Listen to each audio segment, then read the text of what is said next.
लाहौर के अंदरून शहर की एक ऐसी हवेली जहां से रात को औरत के रोने की आवाजें आती हैं, मगर दो दोस्तों ने हिम्मत करके इसमें कदम रखा और जो कुछ देखा वो उनकी जिंदगी हमेशा के लिए बदल गया। क्या आप वो राज सुनने के लिए तैयार है? लाहौर का अंदरून शहर अपनी तंग और तारीक गलियों, पुरानी हवेलियों और मिट्टी के बोसीदा मकानों के लिए मशहूर है। सदियों पुरानी ये इमारतें आज भी अपनी ईंटों में वक्त की गर्द और किस्से समोए हुए हैं। दिन के उजाले में ये महज पुरानी इमारतें दिखाई देती हैं, मगर रात के अंधेरे में उनके सन्नाटे और साए कुछ और ही कहानियां सुनाते हैं। अनीस साला हसन लाहौर के एक मकामी कॉलेज का तालिब इल्म था। बचपन ही से इसे पुरस्रार जगहों पर जाने और पुरानी इमारतों की खोज लगाने का शौक था। अक्सर दोस्त इसे मजाक में जिन्नात का दाल्हा कहते, क्योंकि वो अंधेरों और वीरान जगहों से कभी नहीं डरता था। मगर हसन को ये शौक एक दिन ऐसी दुनिया में ले जाने वाला था जहां वापस आना इतना आसान ना होता। एक शाम वो अपने दोस्त फरहान और सलमान के साथ अंदरून शहर की तंग गलियों में पुरानी इमारतों को देखने निकला। चांदनी रात थी, मगर गलियां इतनी तंग के रोशनी जमीन तक बमुश्किल पहुंच पाती। एक मोड़ पर पहुंचकर अचानक फरहान राग गया। ये देखो, इसने सामने इशारा किया। सामने एक देवहैकल लकड़ी का दरवाजा था जो टूट फूट का शिकार था। ऊपर कच्ची ईंटों से बनी इमारत किसी वक्त शानदार हवेली रही होगी, मगर अब खाली वीरान और खौफनाक लग रही थी। दीवारों से प्लास्टर झड़ रहा था और काई जिमी हुई थी। दरवाजे के ऊपर जंग आलूद लोहे का एक छोटा सा बोर्ड लटक रहा था, जिस पर मिट्टी और जंग ने लिखाई को तकरीबन मिटा दिया था। सलमान ने झुरझुरी ली। ये वही हवेली तो नहीं जिसके बारे में लोग कहते हैं कि अंदर से औरत के रोने की आवाजें आती हैं? फरहान ने फौरन कहा, हाँ, मेरे दादा बताते थे कि इस हवेली में एक बेवा औरत ने खुदकुशी की थी। कहते हैं इसकी रूह अब भी भटकती है। हसन ने मुस्कुराते हुए कहा, अच्छा मौका है हकीकत जानने का। डरते क्यों हो? सलमान फौरन पीछे हट गया। मैं अंदर नहीं जा रहा। मगर हसन को तजस्सुस ने घेर लिया था। वो दरवाजा धकेल कर अंदर दाखिल हो गया। फरहान हिचकिचाया, लेकिन आखिरकार हसन के पीछे चल पड़ा। अंदर एक बड़ा सहन था जिसके बीच में खुश्क कुनवा मौजूद था। अतराफ में कमरे थे जिनके दरवाजे आधे टूटे और खिड़कियां उदे खिली थीं। हल्की सी हवा चलती तो पुराने दरवाजे आपस में टकरा कर खौफनाक आवाज पैदा करते। हसन ने टार्च जलाई और अंदरूनी कमरों में देखने लगा। एक कमरे की दीवार पर पुरानी तस्वीरों के फ्रेम लगे थे। बेशतर शीशे टूटे हुए थे, लेकिन एक तस्वीर अभी भी साफ नजर आ रही थी। इसमें एक औरत दिखाई दे रही थी जिसका चेहरा गैर मामूली तौर पर संजीदा था। फरहान ने घबरा कर कहा, चिल्लू बस हो गया, वापस चलते हैं। लेकिन हसन ने तस्वीर को गौर से देखते हुए कहा, कमाल है, लगता है जैसे ये तस्वीर हमें घोर रही हो। अचानक कमरे की खिड़की जोर से बंद हो गई। दोनों के कदम रुक गए। फरहान का चेहरा जर्द पड़ गया। ये क्या था? हसन ने खुद को मजबूत जाहिर करने की कोशिश की, मगर उसके दिल की धड़कन तेज हो गई थी। इसी लम्हे पीछे से हल्की सी सरसराहट की आवाज आई, जैसे कोई आहिस्ता आहिस्ता फर्श पर कदम रख रहा हो। दोनों ने मोड़कर देखा, मगर वहां कुछ ना था। फरहान तकरीबन चीखने लगा, मैं जा रहा हूं। लेकिन हसन रुक गया। वो सहन के दरमियान मौजूद खुश्क कुनवे के करीब पहुंचा। टार्च की रोशनी अंदर डाली तो यूं लगा जैसे नीचे किसी ने हरकत की हो। कौन है? हसन ने जोर से कहा। कोई जवाब ना मिला, मगर हल्की हल्की सिसकियां सुनाई दें, जैसे कोई औरत रो रही हो। आवाज कुनवे की गहराई से आ रही थी। फरहान भागने लगा, मगर हसन कुनवे के दहाने के करीब झक गया।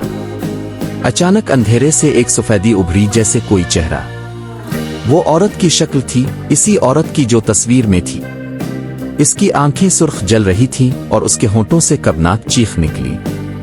हसन लड़खड़ा कर पीछे गिरा और टार्च इसके हाथ से छूट गई। पूरा सहन सन्नाटे में डूब गया। इसी लम्हे दरवाजा जो आते वक्त आधा खुला था, जोर से बंद हो गया। अब दोनों दोस्त इस भूतिया हवेली में कैद थे। दरवाजे के जोर से बंद होने की आवाज हवेली के सन्नाटे में गूंजती रही। फरहान दीवार से लगकर कांप रहा था।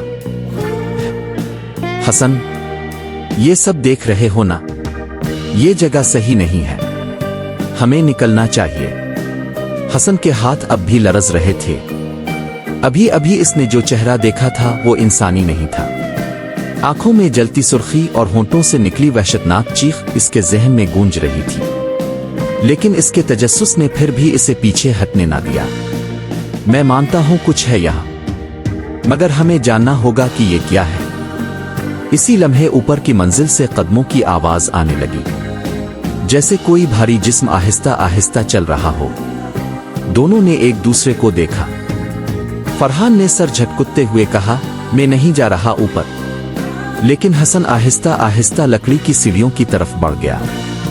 कदमों की चरचराहट इतनी तेज थी कि सीढ़ियां टूटने को लगती थी। ऊपर पहुंचकर एक तवील कॉरिडोर था जिसके दोनों जानिब कमरे थे। दरवाजे आधे खिले हुए थे और अंधेरा हर जगह छाया था। पहला कमरा जो सामने आया, हसन ने टार्च की रोशनी अंदर डाली। यह गालिबन ड्राइंग रूम था। पुरानी मेज और कुर्सियां गर्द में डूबी हुई थी। कोने में एक बड़ा आईना लगा था जिसका शीशा टूटकर दरारों में बट गया था।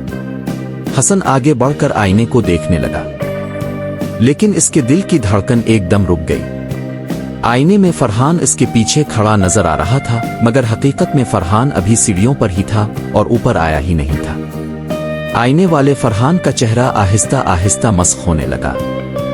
इसकी आंखें खून में भीग गईं और होंठ एक भयानक मुस्कुराहट में बदल गए। हसन पीछे हटा और चीख कर बोला, फरहान, ऊपर आओ मत। फरहान घबरा कर रुक गया। क्यों? क्या हुआ? हसन के देखते ही देखते आईने वाला वो फरहान अपनी गर्दन को अजीब जाविये पर मोड़ने लगा, जैसे हड्डियां टूट रही हैं। टुक टुक की आवाजें कमरे में गूंजने लगी। अचानक वो शबीह अंधेरे में गायब हो गई। हसन के कदम लड़खड़ाने लगे, लेकिन इसी लम्हे कमरे के कोने से हल्की हल्की सरगोशियां सुनाई दें। हमें छोड़ दो, हमें चीन लेने दो। दरवाजा खुद ब खुद बंद हो गया। कमरा अंधेरे में डूब गया। हसन ने घबरा कर टार्च जलाई, मगर बल्ब जलने के बजाय टूट गया। नीचे खड़ा फरहान ऊपर से आने वाली आवाजें सुनकर दीवाना वार चलाने लगा। हसन, नीचे आओ, खुदा के लिए नीचे आओ। हसन ने दरवाजा खोलने की कोशिश की, मगर वो अंदर से बंद हो चुका था। पसीने के कतरे इसके माथे पर बहने लगे। अचानक कमरे के कोने में साया सा हरकत करने लगा। वही औरत, सफेद लिबास में, चेहरा आधा जला हुआ, आंखें सुर्ख और बाल बिखरे हुए। वो धीरे धीरे हसन की तरफ बढ़ रही थी। हसन ने जोर से दरवाजा धकेलने की कोशिश की। दरवाजा एकदम खिल गया और वो बाहर कॉरिडोर में जा गिरा।